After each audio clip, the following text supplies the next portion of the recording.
Today I'm bringing you along for the unboxing of the Remington pocket revolver. I'm Dustin and you're watching Guns of the West.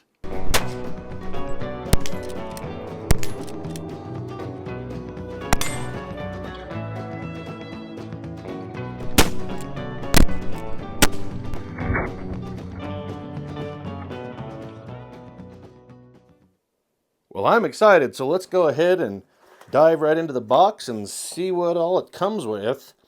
We've got the usual Pieta paperwork and sticker, along with the usual Pieta owner's manual. And then, look at that little fella. Let me just make sure there's nothing else in the box. Okay, it's all clear. And here is the gun. And in comparison to my hand, very small, much smaller than most things you've seen on this channel. Normally I shoot the full-size revolvers, except for one Colt, and you'll actually see that in a moment because I'd like to compare. Now these come heavily oiled from the factory, so today I was a little smarter than usual and I actually brought out some old rags because, yes, in usual fashion, that is nice and slimy with oil.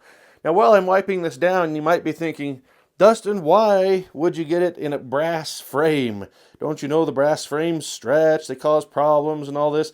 I've even talked about things like that and what might actually be going on with brass frames in other videos. Well, with this one, first of all, I'm not worried about any problems with these little 31 caliber loads. That's the caliber this is. And my other 31, I shoot like 10 to 14 grains of powder. So not worried about that frame having any problems. I think this will last just as long as I want it to or need it to. But also, all my other Remington revolvers, or my other two, I should say, I only have two more, are not brass, they are blued, and so this is just a nice little standout from what I already had. Now that I've got a little bit of that off, look at the tiny little grips on this thing. That is just a tiny little gun. And of course, all clear having just come from the box, but not a bad habit just to check. And that, just miniature. Now, let's go ahead and take a look at it next to Pieta's reproduction of the regular Remington New Model Army.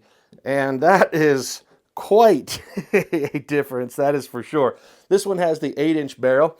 Now, if you don't have a lot of revolvers at home and you're wondering how big that is, if you look at the Colt 1860 Army, that's roughly this size. This one's just a little thicker here because of the design of that frame. But it's the same length barrel, similar grips, but this, if I bring it back to the end there, that barely goes to the end of the frame, as you can see, just a little fella. But I'm excited to shoot it. I'll be shooting, loose powder and ball, but I'm also going to be shooting paper cartridges with it from the Guns of the West paper cartridge kit. And of course, there's a link in the description to the Guns of the West store where you can see all that stuff. But anyway, I just wanted to bring you all along today so you could be with me for the first look at that. And on this little pocket gun, I actually think the brass is a nice striking contrast to the barrel, even though on the larger ones I don't like it as much.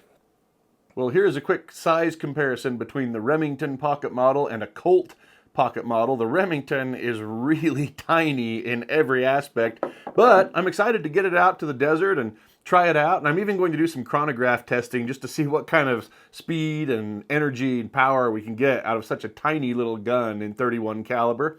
I don't think I mentioned before, but it is a 5-shot revolver just like the Colts. And I'll be trying it, as I said, with loose powder and ball as well as paper cartridges. Don't forget to click that like button down below and subscribe to the channel so you can be here for all of that. And as always, if you look in the description, you'll see where to find me on social media, as well as where to find all the great Guns of the West products. Thank you so much for watching.